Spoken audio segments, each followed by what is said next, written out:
안녕하세요. 오늘은 우리나라가 입법, 사법, 행정 중에서 얼마나 행정부가 아니라 대통령의 행정부가 아니라 국회, 즉 입법부의 독재적인 통치하에 있는지, 그리고 그 사실이 어떻게 교묘하게 조작, 은폐되고 있는지 이 문제를 같이 한번 살펴보고 싶은데요. 이게 또 우리 문재인 대통령님이 같은 대통령제 국가인 미국의 트럼프에 비해서 얼마나 그 통치를 위해서 열악한 처지에 놓여 계신지 이것과도 연결되는 내용일 것 같습니다. 근데 이제 먼저 오늘 주 내용을 말씀드리기 전에 지난번에 말씀드렸던 그 미국의 트럼프 직업 여성하고 관련된 스캔들 담당한 변호사 코헨 그 소식 잠깐 업데이트 해 드리면요. 그 사람이 보니까 주려온 가짜 뉴스 뭐 여기저기 불려다니면서 막 인터뷰를 하고 뭐 트럼프 에 거짓말 섞인 막 얘기를 하고 이러고 다니던데, 그러니까 트럼프를 뮬러 특검에 팔아넘기고 일테면은 자기 범죄 사실은 계속 축소시켜 나가고 이슈가 안 되게 하고 이렇게 하고 있는데요. 근데 한 어떤 하버드 러스쿨 석좌 교수가 있거든요. 이 사람이 자기가 힐러리를 찍은 민주당원인데 더 이상 못 참겠다 이러면서 작년 5월부터, 그러니까 트럼프 취임 한 서너 달 지난 5월부터, 세 달 지난 5월부터 팍스 뉴스의 패널로 나와갖고 굉장히 자주 나옵니다. 그러면서 뮬러 특검하고 민주당 오바마 이쪽이 힐러리 오바마가 헛소리를 할 때마다 법적으로 문제를 딱딱 짚어주고 있거든요. 이 사람 말고도 그런 이제 법률 전문가들이 팍스 쪽에 많은데, 어쨌든 이 그 하버드 석좌 교수가 하는 말이, 그러니까 설사 그 캠프 돈으로, 선거 캠프 돈으로 그 여성한테 돈을 지불을 했다 하더라도 트럼프가 그러니까 이것 때문에 이제 그 트럼프가 범죄를 저질렀다 이렇게 뭐 NYT 같은 데서 엮고 있잖아요. 근데 개인이 자기 선거 캠프에 돈을 내는 거는 무제한이고, 또 트럼프가 실제로 자기 돈을 많이 썼기 때문에 트럼프는 당시 공화당 그 지도부에서 선거 비용 한 푼도 안 도와줬거든요. 거기 그때만 해도 적폐들이 잡고 있었기 때문에요. 근데 트럼프가 자기 돈을 엄청 많이 냈기 때문에 법적으로 문제될 게 하나도 없다고 얘기를 하더라고요. 그러니까 너무 웃기지 않습니까, 여러분? 어쨌든 그 미국은 지난번에 말씀드렸던 그 요새 보니까 그 맨 처음에 해임됐던 안보보좌관 플린부터 시작해갖고 아예 처음서부터 다시 이제 싹 다 난리가 나고 있고, 코미는 그 해임된 트럼프한테 해임된 코미는 정말 거짓말이 완전 끝내주더라고요. 그 우리나라 그 미친 늙은 여자 그 이재명 지사님 관련 완전 그 급이에요. 그 급으로 거짓말 막 하고 돌아다니고, 그리고 트럼프는 지금 이제 멕시코 국경에다가 담 올리는 뭐 아름다운 담이라고, 그 콘크리트 담벽 아니라고 막 그 트윗도 했던데, 그거 올리는 문제 때문에 지금 그 예산안을 비토해갖고 거기에 예산 책정 안 해준 그 예산안을 비토를 할 거냐 말 거냐, 그러니까 연방 정부를 부분적으로라도 셧다운 해버릴까 말까 이런 거 같고, 뭐 금요일이니까 거기 금요일이 되려면 우리보다 14시간인가 13시간 지금 늦을 텐데, 뭐, 그때 결론이 난다고 들었는데, 결론이 났는지 어쨌는지 모르겠습니다. 어쨌든 팍스뉴스는 정말 부럽습니다. 그러니까 이렇게 문제되는 사안들이 있을 때, 그러니까 뭐 CNN 같은 가짜 뉴스 매체들이 언플 막 난동 이딴 짓을 하면 꼭 그때마다 법률 전문가들이 나와갖고 관련 법규를 정확하게 설명을 해주면서 그게 가짜라는 거를, 말이 안 된다는 거를 다 폭로를 해주기 때문에, 디벙크를 해주기 때문에 가짜 뉴스들이 아무리 도배를 하고 난리를 쳐도 관심 있는 사람들은, 그러니까 팍스 이렇게 찾아보면 뭐가 문제인지 금방 알 수 있거든요. 그러니까 정말 부러운 겁니다. 저는 진짜 부럽습니다. 다시 우리나라로 돌아와서 말씀을 드려보면요. 그러니까 제가 그러니까 며칠 전에 우연히 그 유튜브에서, 그러니까 문 대통령님이 그 경상남도 가셨던 게 영상으로 뜨는 걸 봐갖고 그 채널을 찾았는데 KTV, 코리아 TV라고 아마 그러니까 정부에서 답답하니까 직접 유튜브 채널도 운영을 하고 있는 것 같더라고요. 언론이 하도 제구실을 못 해주니까 이제 정부까지 유튜브로 왔습니다. 거기서 요새 우리 대통령님이 하고 다니시는 그러니까 이런 일들을 정말 정확하게 딱딱 보고 그러니까 연말 결산 보고 이런 거 각 부처마다 받고 계시는 거 그걸 보면서도 일반 국민들이 알아야 될 내용들이 무척 많던데 우리나라 언론이 현재 왜 이렇게 대통령님을 투명인간 취급을 하는 건지 참 또 답답했습니다. 그러니까 그 대통령님이 말씀하시는 게 거기서 이제 뭐 그러니까 엄청 고생하는 공무원 분들하고 그러니까 실무 담당하고 계시는 5급, 6급 이런 분들 공무원들하고 6급, 7급 이렇게 막 간담회 같은 것도 하고 이러면서 얘기를 하시는데 그러니까 고용 면에서 예를 들면 그러니까 불필요한 사회간접자본이요. 그러니까 SOC 사회간접자본 중에서도 문 대통령이 강조하시는 거는 생활형 SOC, 그러니까 뭐 그러니까 체육관, 도서관 이런 것들 많이 짓는 그런 거 강조하시잖아요. 근데 낙수 효과가 별로 없다고 하는 그 대규모 그 건설 이런 거 박근혜가 맨날 했던 이거는 지금 우리 정부가 하고 있는 일이 아니니까 그쪽에서는 그러니까 그 이제 그 뭐라 하죠?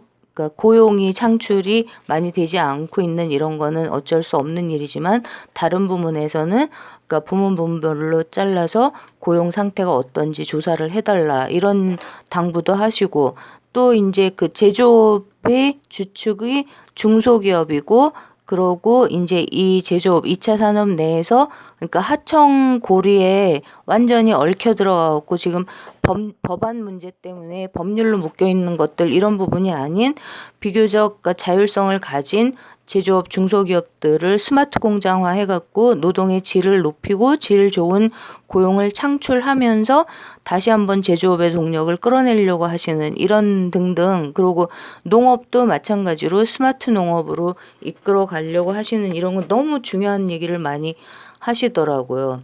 그러니까 그런 걸 보면서 참 TV에 이런 게 나와야 되는데 이런 생각을 했었고 또 너무 속상했던 거는 그 태안발전소요. 거기서 또다시 우리 비정규직 노동자 청년이 안전사고로 목숨을 잃었지 않습니까? 근데 그거 관련해서 대통령께서 유족들께 애도의 말씀을 하시면서 국회한테 정부가 발의한 관련 법안을 조속히 처리해 주기를 또 부탁을 한다고 그러시니까 그러니까 우리나라 대통령 행정령까지 국회 승인을 받아야 하는 식으로 이렇게 발목이 잡혀 있는 상태에서 안전의 외주화라는 이 쌀벌한 문제를 놓고 이거를 근원적으로 해결하기 위한 법안을 정부가 대통령님이 또 시켜가지고 이미 국회에 제출을 해놨던 겁니다. 근데 이거를 또 국회가 깔고 앉아갖고 멀쩡한 젊은이가 또 사고를 당해서 죽어버릴 때까지 아무것도 안 하고 진짜 막말로 자빠져 있었던 거잖아요. 퍼져 있었던 거 아니에요.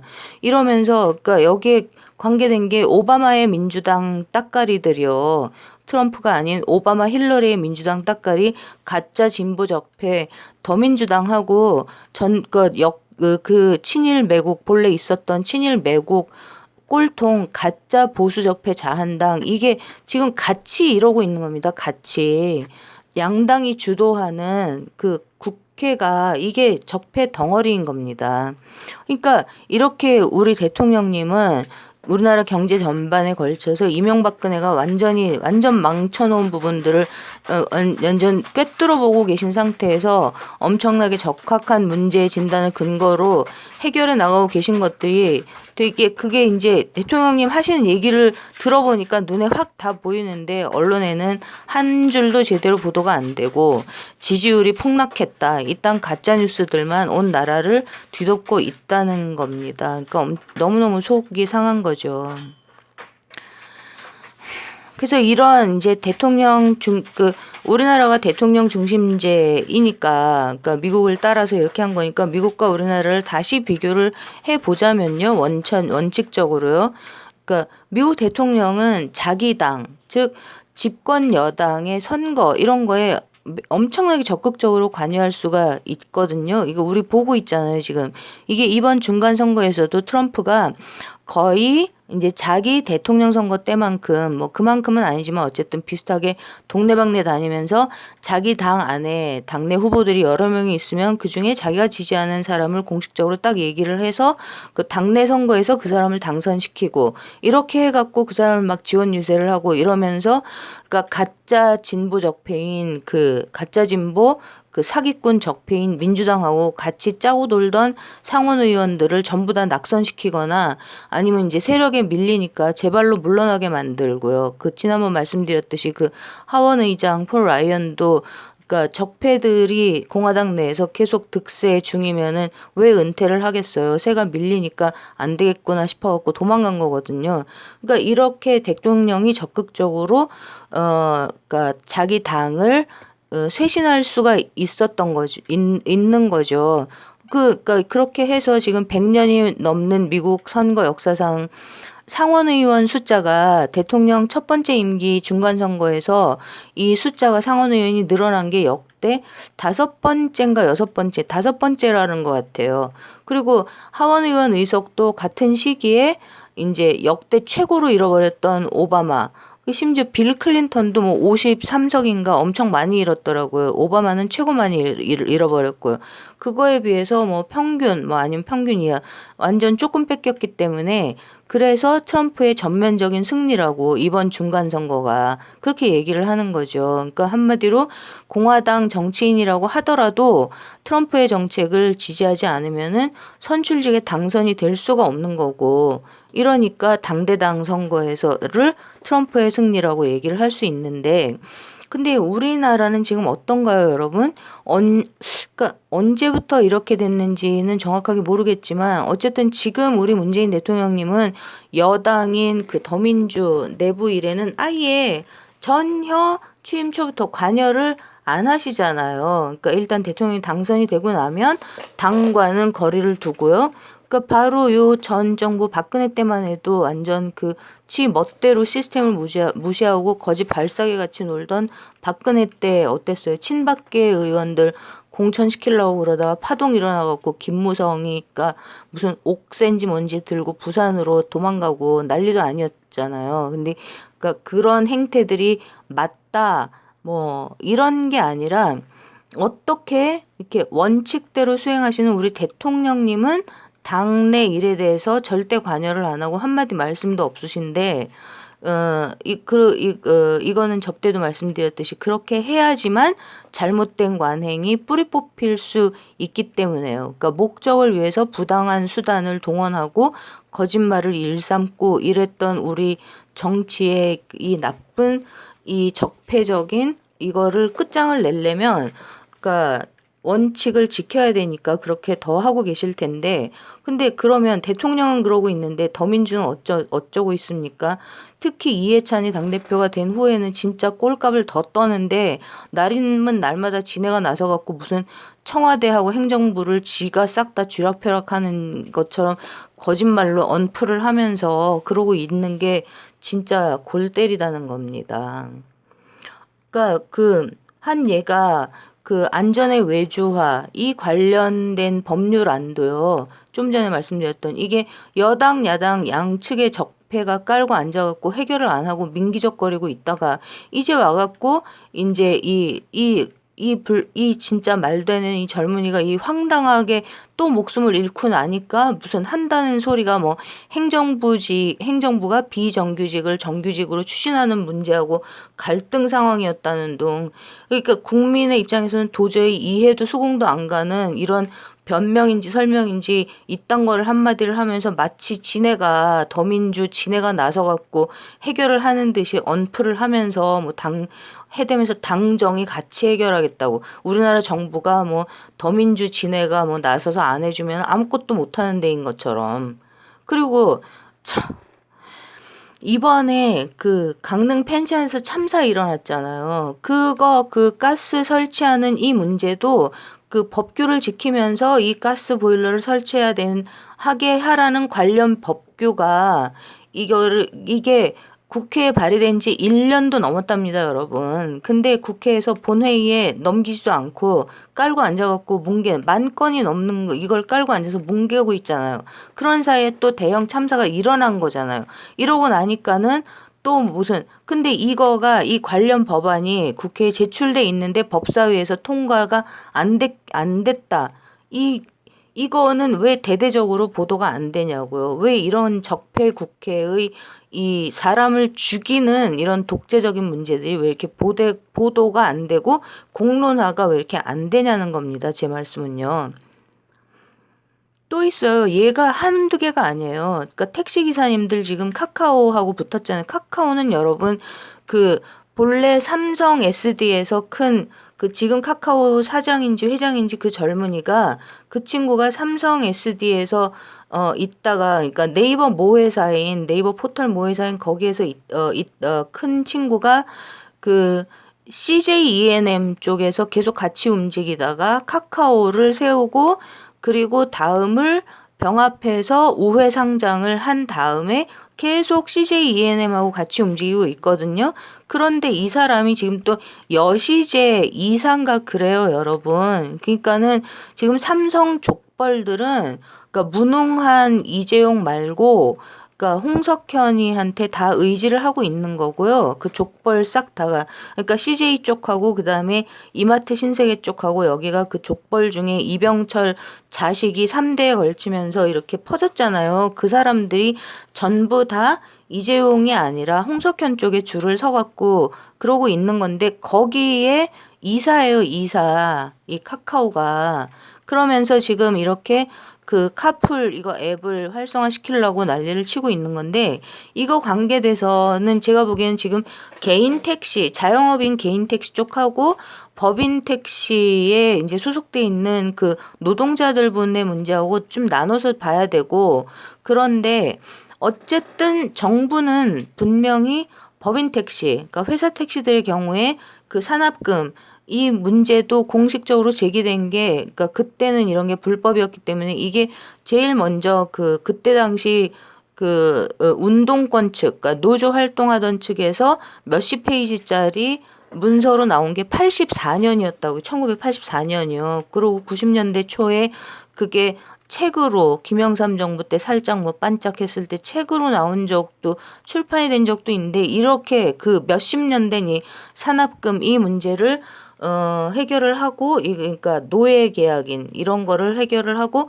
완전 월급제로 추진하는 방향을 분명히 정부는 그쪽으로 방향을 잡은 것 같은 기사가 난 걸 제가 봤는데 이거는 언론에서 조용하고 그러고 명명백백하게 부정선거로 당선된 여당 당대표가 진짜 이름도 입에 올리기 싫은 그 사람이 나서갖고 뭐 대타협 기구를 설치해서 간다나 어쩐다나. 와, 진짜 이해찬 이 사람은 당대표 선출 때는 지난번 말씀드렸듯이 그때 송영길 후보가 내세웠던 정책들, 공약들을 전부 다 자기 걸로 싹 다 훔쳐다가 언론이 언플 막 하면서 그 공약의 근원지를 세탁을 해준 거죠. 그러니까 그런 식으로 훔쳐다가 쓰더니 이제는 뭐 당대표 되고 나서는 대통령하고 행정부가 정한 방침도 지가 나서갖고 지 공으로 포장을 하고 훔쳐다가 이러고 있는 걸로 보입니다. 그게 확실해 보입니다. 그리고 언론이 그러니까 행정부의 정책, 대통령의 정책은 보도를 안 하고 그러니까 더민주 이해찬 걸로 또 키워주고 있더라고요. 이런 적폐국계의 독재적인 언플과 생쇼를 국민들이 언제까지 지켜봐오고 있어야 되냐는 겁니다. 제 말씀은. 그러니까 지금까지 10,000건도 넘는 국민들, 그러니까 80%가 넘는 국민들의 일상생활과 직접적으로 관계되는 법안들을 국회가 양당 적폐 국회가 깔고 앉아갖고 한쪽은 친일, 한쪽은 오바마, 힐러리 친미요.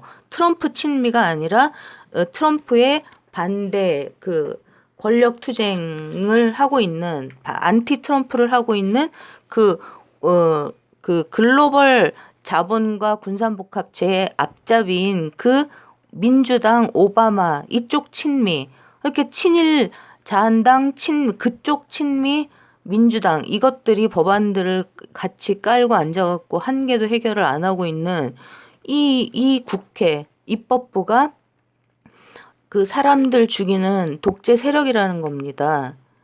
이거 지금 이거가 여러분 생각을 해보세요. 이게 진짜로 무슨 우리는 정말 자한당이 다 가로막아 갖고 안 된다고 얘기를 하는데 그 문제 해결하려고 국회 선진화법 송영길 후보는 얘기하던데 그거는 이해찬은 입 싹 씻고 아무 말도 안 하고 그랬다고 말씀드렸잖아요. 그럼 이런 문제들이 어떻게 뭐 국회 선진화법도 국회 선진화법이지만 그거 이전에 그러면 지금 집권 여당이 된 더민주는 왜 여당이 된 후에도 왜 국회 법사위를 자한당에 내줬을까요, 여러분? 왜 그걸 넘겨줬나요? 법사위라는 것의 국회 내의 법사위원회의 본래 임무가 국회의원들이 발의한 법안에서 뭐 법률 용어 같은 게 실수가 있을 수 있잖아요. 이런 거 잘못된 거 손을 좀 보고 그렇게 하는 게 그 절차상에 이게 다라는 그거를 하는 건데 우리나라 국회 법사위는 뭐 하고 있죠? 이 단순하고 간단한 절차상의 문제들 이거를 빨리 집행을 해갖고 법안들을 뭐 그러니까 통과를 시키든 안 시키든 빨리빨리 본회의로 빨리 넘겨야 되는 거잖아요. 근데 그걸 하는 게 아니라 그 절차상의 심의 그 자체를 아예 안 하고 묻어놓는 거잖아요. 그래서 민생 법안들이 본회의에 아예 상정이 안 되게 가로막아 버리고 있지 않습니까? 이렇게 하는 입법부 최대의 권력기관이 돼버린 거잖아요. 권한을 행사하고 책임을 다하는 게 아니라 권력을 휘두르는 기관이 된 게 법사위잖아요. 그거를 박근혜 때 권성동 같은 애들이 그러고 있는 걸 보면 그것만으로도 숨이 막혀서 죽을 뻔했는데 왜 노무현 대통령 탄핵을 들고 나섰던 추미애 이 사람이 당대표일 때 왜 새 원내대표가 그 홍영표는 그때 왜 그 또 원내대표 되자마자 이 법사위를 자한당에 또 내줬을까요? 또 여러분. 이거 이상 더 명명백백하게 이 더민주 자한당 이 양당 적폐들이 같이 짜고 돈다는 증거가 또 어디 또 있나요? 우리가 뭐가 더 필요합니까? 그러니까 이명박근혜 지난 10년 동안 국회를 그 지경을 만들어 놓고 있었던 것도 모자라서 이제 집권 여당이 됐는데 왜 또 법사위까지 자한당 생때 완전 밀리는 척을 하면서 그게 밀리는 척을 하는 거지. 아니 지방선거에서 완전히 국민들이 그 자한당들 내쫓으라고 완전 더민주를 그 대통령 지지 때문에 더민주를 밀어준 거지 무슨 더민주가 추미애가 이뻐서 우리가 밀어줬나요? 그렇게 해갖고도 완전히 밀어줬는데 또 그랬는데도 왜 그 자한당 생때에 밀리는 척을 하면서 그 법사위를 내주냐고요. 이게 다 추미애하고 홍영표가 이해찬하고 짜고 그런 거 아니라고 누가 나서서 근거를 갖고 얘기할 수 있는 사람이 지금 있나요, 여러분? 추미애가 앞장서서 공개적으로 이해찬을 지지하면서 부정선거 해갖고 이해찬을 당선시켰잖아요. 이 이해찬은 계속 말씀드리지만 송영길 후보 공약들을 싹 다 세탁해가지고 직걸로 떠들면서도 국회 선진화법 그거는 자기도 하겠다는 말 절대 안 했고 무슨 지금 이해찬이 무슨 시스템 공천을 해서 공천 과정을 뭐 공명정대하게 하겠다? 이거를 할 거라고 믿는 사람이 한 명이나 남아 있을까요? 이런 이해찬을 추미애는 그 적폐 이해찬 따까리죠. 유시민하고 권력 투쟁하고 있어요. 분명히 지금 추미애가 근데 지금은 유시민이 그 좀 밀리는 것처럼 보이는데 아무튼 그 현직 당대표가 차기 당대표 선거를 공개적으로 그 지지를 하고 나서서 개입하고 이해찬을 밀어주고 그러고 ARS 플러스 투개표기 이렇게 100% 기계로 선거를 치러서 그러니까 이거 부정선거예요. 제가 이거 부정선거인 거는 나중에 다시 말씀드릴게요. 그러니까 이거는 뭐 저는 근거 없이 말씀드리는 게 절대로 아닙니다. 어쨌든 이렇게 더민주 내에서 이해찬, 추미애, 박영선, 김진표, 전해철, 이종걸 등등등 그러니까 더민주 내에서 삼성의 홍석현과 조지 소로스의 앞잡이들, 그러니까 미국의 오바마, 힐러리 얘네들의 앞잡이들이 더민주 안에 있는 얘네들이 다 같이 짜고 법사위도 또다시 그 숫골 자한당한테 밀리는 척하면서 내준 거라고, 그러니까 일부러 내준 거라고 저는 본다는 겁니다. 그렇게 볼 수밖에 없어요. 그리고 이 와중에 또 이제 어제 아침이었던 것 같은데요. 지금 그러니까 우리 대통령님이 공수처 발의해 놓으셨잖아요.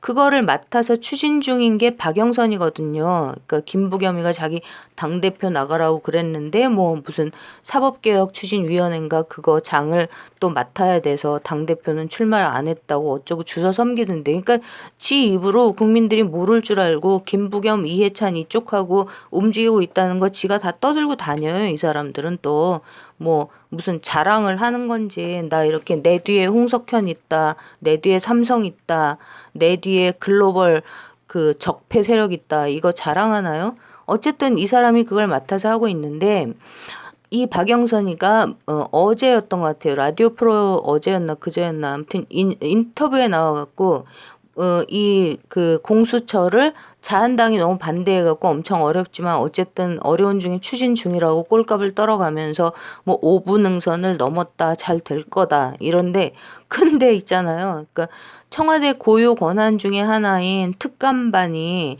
그러니까 대통령이 필요해서 국가기관인 그 대통령이라는 국가기관의 집행부잖아요. 청와대는. 그러니까 청와대는 입법사법행정의 총괄하는 그 국가기관인데, 거기다가 설치해 놓은 특감반이 지금 시끄럽다 그러면서 그 특감반의 업무가 뭐 애매하고, 그러니까 마치 그 청와대가 그걸 제대로 못하는 것처럼 그렇게 얘기를 하면서 그 업무를 또 공수처에다가 포함을 시키는 쪽으로 하겠다 그러더라고요. 아니, 그러니까 대한민국의 수반인 그 국가 통치기관인 대통령이 자기 필요에 의해서 만든 그 국가기관 청와대 내 부처를 국회가 또 자기들 맘대로 법으로 없애버리겠다는 소리를 나발거리더라는 겁니다. 근데 저는 이제 확인할 길이 없으니까 무슨 근거를 갖고 정확하게 말씀을 드릴 수는 없지만 검색을 해도 안 나오던데, 이 청와대에서 정무라인에 특감반을 설치한 이거가 공수처로 넘어가도 괜찮은 건가요? 이게 우리 문재인 대통령님과 이 공수처가 필요한 그 고위공직자의 부정부패를 근원적으로 객관적으로 차단할 수 있는 이런 기관 시스템을 이 필요하다고 생각하는 모든 분들이 이게 동의하는 내용일까요? 현재 청와대의 특감반으로 있는 이거가 공수처의 내용에 포함되는 게요. 업무 내용에. 와, 난 정말 박영선을 절대 100%, 절대로 안 믿기 때문에 저는 그렇지 않다고 생각합니다. 이거를 조금 더 이제 확장을 시켜보면요. 박영선이가 이 적폐 양당 국회가 짜고 도는 이 공수처 계획, 여기에다가 청와대의 특감반 업무까지 집어넣겠다, 이따위 잡소리를, 이 계획을 공개적으로 얘기하는 시점은요. 또 왜 하필 청와대 이 특감반에서 일을 하다가 자기 비리 때문에 원위치된 그 개별 인간 한 사람이 자기 개인의 비위를 덮으려고 아무 말이나 막 떠들고 다니고, 그러고 또 이제 자한당 나경원이 이거를 그러니까 받아가지고 난리를 치고, 이 사람 재판은 왜 또 그 전해철 임종석이 개입해 있다고 얘기가 되는, 임종석은 자기 비서실에다가 그 이재명 죽이기 실무를 담당했을 게 분명한 김선이라는 사무관인지 뭐 뭔지 그거 자기 비서실에 박아놨던 인간이거든요. 지금도 일을 하고 있는지 어쩐지 모르겠지만, 근데 전해철이 명백하게 이재명 죽이려고 그 검사들, 우병우 라인이었겠죠. 이딴 검사들 만든, 왜 수원지검 남부지청으로 이 사람 청와대가 고발한 건은 글로 왜 넘어갔을까요? 글로 넘어갔다고 뉴스 나오던데. 어쨌든요. 이렇게 이 한 사람이 설치는 이래가지고 또 언론이 난동을 부리면서 중요한 얘기는 안 하고 그 얘기만 퍼다 날르는 이 시점하고 박영선이가 라디오 프로에 나와갖고 요 말 특감반 없애겠다, 업무 없애겠다, 법으로 없애버리겠다라고 하는 이거하고 시점은 또 왜 이렇게 정확하게 맞아떨어지나요? 이런 거 너무 이상하지 않습니까, 여러분? 어쩌면 이렇게 맨날 시점이 딱딱 맞아떨어지나요?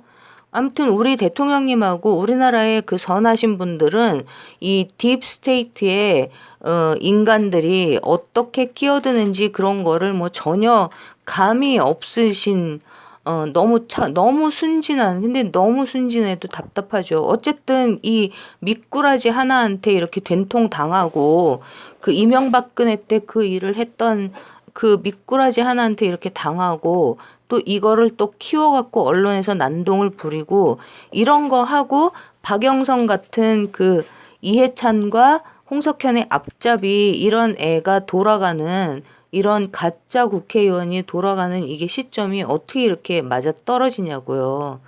이런 게 너무 이상하잖아요, 여러분.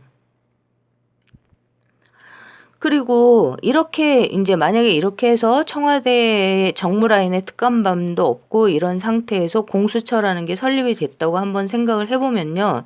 그 공수처라는 그 독립기관은 어떤 방식, 어떤 성격의 단체가 될까요? 저는 이 생각을 하니까 딱 떠오르는 게 중앙선거관리위원회예요. 그게 확 떠오르더라고요. 지금 이 중앙선거관리위원회라는 게 옛날에 무슨 뭐 부정선거 때문에 3.15 부정선거 때문에 공정선거를 하겠다는 명분으로 입법, 사법, 행정으로부터 독립된 기구로 설립됐다고 그러잖아요. 근데 이게 지금은 말만 뻔지르르한 상태고 중앙선거관리위원회가 뭐 하고 있는지 우리 다 알잖아요. 지금 얼마나 썩어빠진 그 국회 내 권력자들 삼성의 앞잡이 기관이 됐는지 다 알고 있잖아요. 그 이 전 세계를 쪽팔리게 하고 돌아다니면서 그 전직 중앙선관위원장이 최근에 뭐 했나요? 지난 가을에 한국산 그 전자 투개표기 그 소로스 회사에서 배워왔겠죠. 미국 거. 그거를 다른 나라에 그 콩고였나요? 아무튼 그런 나라에 영업하고 팔러 다니다가 걸려갖고 망실상 있는 대로 뻗치고 다른 나라들한테서 비난을 사고 이거 주류 언론에 보도도 안 되고 있죠. 근데 더 무서운 게 뭐냐면 제가 검색을 하다가 봤는데 이 중앙선거관리위원회가요. 블록체인 기술을 도입해갖고 우리나라 선거를 온라인 선거로 바꾸려고 기술 개발을 하고 있답니다, 여러분. 이 검색하다가 이제 블록체인 전문 어떤 군소 인터넷 신문에서 이걸 봤거든요. 정말 깜짝 놀랐어요. 제가 11월 달에 본 것 같은데. 근데 그 이유가 뭐 블록체인 기술이 정보가 이 블록체인에 이제 참여하고 있는 사람들한테 정보가 전면 공개되고 또 그러니까 이제 부정도 불가능하고 해킹도 불가능하다 이러면서 이렇게 완전 나이스하고 그러니까 그렇게 온라인 선거를 추진을 하고 있다는데요. 어디까지 진도가 나갔는지는 모르겠지만요. 지금 누구 놀립니까 지금? 예? 누굴 정말 개돼지로 하나요? 아니 이 블록체인 기술이 중심이었던 코인 시장이 중앙 집권식인 금융 시스템이요. 그러니까 권력자들이 잡고 있는 금융 시스템에 정말 위협이 되니까 이거 어떻게 했죠? 특히 여기 유시민 또 등장하잖아요. 그 연방준비제도, The Federal Reserve가 그 금융기관, 그 전 세계 금융 이 완전 폭력적인 살인적인 금융 카르텔인 그 앞잡이인 거는 그것도 모르고 미국 국가기관인 것처럼 사기질을 치는 건지 진짜 모르는 무식한 건지 그딴 식으로 하면서 입에 거품을 물고 눈이 완전 시뻘 눈에 완전 레이저 나오던데 그러면서 코인 시장 망가뜨려야 된다고 천지 지랄을 했잖아요. 그 여기 뭐야 그 저기에 나와서요. TV 토론에 나와갖고 이게 그 그냥 자연스럽게 보이세요, 여러분? 전혀 아니에요. 얘는 소로스 같은 애들 앞잡이에요. 정말 이것에서도 또 드러나요. 이거를 블록체인 기술하고 코인 시장이 갖고 있는 그 잠재적인 돌파력 이런 거를 아주 잘 알고 있는 전문가들, 경험 있는 사람들은 유시민이 뭐 하는 인간인지 알고도 남을 거예요. 진짜로요. 근데 이렇게 했던, 그러니까 굉장히, 그러니까 미국에서는 상장까지 되고, 그러니까 코인 시장 이거가 나스닥에 상장됐을 거예요. 근데 이렇게 크니까 어떻게 됐죠? 일본하고 우리나라 이렇게 이제 이 블록체인 이 코인 시장이 큰 데서 대대적인 해킹이 몇 차례 일어났잖아요. 2018년에 완전 몇천억 원 단위 해킹이 쫙 나갔고 싸그리 망가뜨려 놨잖아요. 그러니까 이건 누가 했을까요? 나는 어느 쪽에서 이 해킹을 했을지도 뭐 궁금한데, 그거는 둘째치고라도 이렇게 해킹 때문에 망가뜨려 놓고 지금 무슨 해킹이 불가능하다는 헛소리를 하고 있는 거냐고요. 중앙선관위가요. 그러면 지금 어느 쪽에서도 감시할 그 쪽이 남아있지 않게 되는, 그러니까 심지어 청와대에서조차 우리나라 옛날 암행어사 식의 성격이었던 그런 쪽 대통령 직속 정무라인에 이런 거조차 법으로 무력화시키고 나서 설립될 공수처는 지금 우리나라처럼 이딴 상황에서는, 그러니까 집권당까지 완전히 썩어 빠진 독재를, 그러니까 삼성의 앞잡이가 된 이 상황에서는 어떤 성격의 기관이 될까요, 여러분? 더 하면서, 그러니까 더 골 때리는 건 이 인간들이 이런 일을 할 때 항상 국민들한테 절대로 알리질 않고 지네들이 조용히 싹 하는 거예요, 조용히. 박영선이 한 얘기가 제가 생각하기에는 참 중요한 얘기 같은데, 이것도 퍼다 나르는 데가 없어요. 지금 대통령의 행정부에서 지금 이 특감반이 공수처로 넘어가는 거냐, 그러니까 이게 원칙적으로 맞는 일이냐, 현실적으로 괜찮은 거냐, 이거를 저 같은 사람들은 너무 궁금한데, 박영선이 이렇게 말을 했다는 거 아마 모르겠어요. 이 업무에 관계되지 않은 국회의원들은 국회의원들조차도 모르고 있을 겁니다. 이거 아마. 제 생각엔 그래요. 이런 식으로 적폐 덩어리인 이런 썩어빠진 국회가 행정부 내 딥스테이트에 해당하는, 그러니까 국민을 위해서가 아니라 삼성, 소로스 이런 독재 세력, 이 폭력적인 독재 세력에다가 충성을 바치는 딥스테이트, 여기하고 완전히 같이 짜고 나라 전체를 정말 쑥대밭을 만들어 놨다는 겁니다.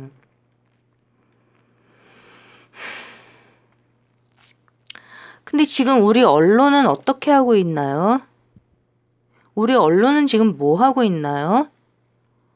제가 여기에, 그러니까 단적인 답이 될 수 있을 것 같은, 그게 이제 PD 수첩이었는데요. 그 PD 수첩 올해를 쭉 정리를 하는, 2번에 걸쳐서 그걸 했거든요. 보신 분들 많으실 텐데, 거기서 그 사회 보시는 안경 끼신 정말 신실해 보이는 사회 보시는 분이 마지막 맺은 말이 뭐였냐 하면요. 그러니까 위험의 외주화 이런 문제 제기를 마지막 멘트로 하시면서 거기, 그러니까 PD 수첩하고 스트레이트 같은 데서 미친 것들 쫓아서 막 들고 뛰는 여자 기자분들 보면 정말 너무 감사하고 마음이 아프고 그런데요. 어쨌든 이 PD 수첩 맺은 말에서 사회 보시는 분이 위험의 외주화에 대한 문제 제기를 마지막 멘트로 하시는데, 그게 제가 이걸 적어 놨었어요. 하도 기가 막혀서. 근데 뭐라 그러냐면, 탐욕스러운 기업, 무책임한 정부, 이렇게 얘기를 하시더라고요. 그러니까 국회 얘기는 한마디도 안 나와요. 민생 법안 깔고 뭉개고 있는 국회 얘기는 한마디도 없고, 마지막에 왜 저로 하여금 이 일에 뛰어들게 만든 이런 식의 눈에 불을 켜고 더민주 당대회를 지켜보게 만들었던 이 의문사 당하신 노회찬 의원님은 왜 띄웁니까, 마지막에?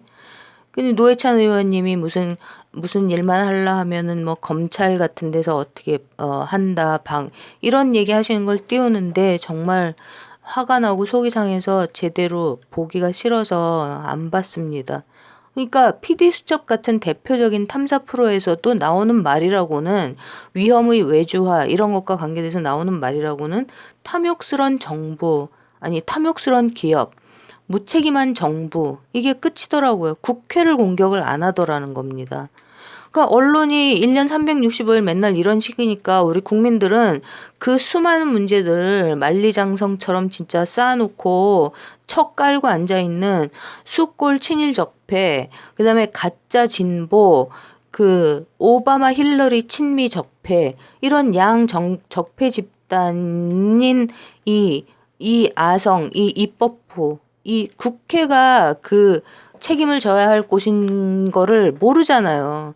그리고 이런 문제들을 해결할 법적인 권한이 애저녁에 아예 없어져 버린 청와대 앞에서 문제를 해결하라는 시위를 하고 있는 겁니다. 모든 문제가 마치 쟤네들이 저 가짜 적폐 저것들이 맨날 거짓말하듯이 제왕적인 대통령, 우리나라가 무슨 제왕적 대통령제예요. 우리나라 대통령은 미국에 비하면 핫바지 저고리 식물 대통령인데요. 근데 거기다가 책임을 돌리면서요. 왜요? 언론이 얘기를 안 해주잖아요. 그러면은 그 먹고 살기 바쁜 국민들이 이거를 무슨 검색을 해도 나오지도 않는 이런 거를 다 뒤지고 있어야 된다는 겁니까? 도대체 우리나라 언론은 다 왜 이러는 겁니까, 정말로? 미국 팍스뉴스는 정규 방송을 하다가도 트럼프가 어떤 뭐 노조단체든 어디든 주요 미팅을 하거나 연설을 하고 그러면은 정규 방송 끊고 라이브로 자기 나라 대통령을 보여줍니다. 그리고 CNN 같은 데서 거짓말을 하면 아까도 말씀드렸듯이 법률 전문가 이런 사람들이 딱딱 나와갖고 뭐 연결을 하든 아니면은 직접 출연을 하든 그날 그 즉시로 디벙크 해버리니까 그 폭로를 해버리니까 국민들이 자기 나라 대통령이 뭘 하고 있고 뭘 하겠다고 말을 했는데 그거를 자기가 말한 대로 하고 있는지 아닌지 처음부터 끝까지 알 수가 있는 겁니다. 근데 우리나라는 가장 대표적인 탐사 보도 프로에서조차 왜 근원적인 문제의 출발이 어디로부터 왔는지, 왜 누가 무엇 때문에 무엇을 위해서 이 국민들 80%가 넘는 국민들의 이 일상 생활을 이렇게 파탄으로 몰고 가고 죄 없는 젊은이들을 하청으로 몰아가지고 죽이고 있는지 이런 거를 어떻게 이렇게 그 언저리조차 제대로 짚어주지를 못하고 있는 거냐고요.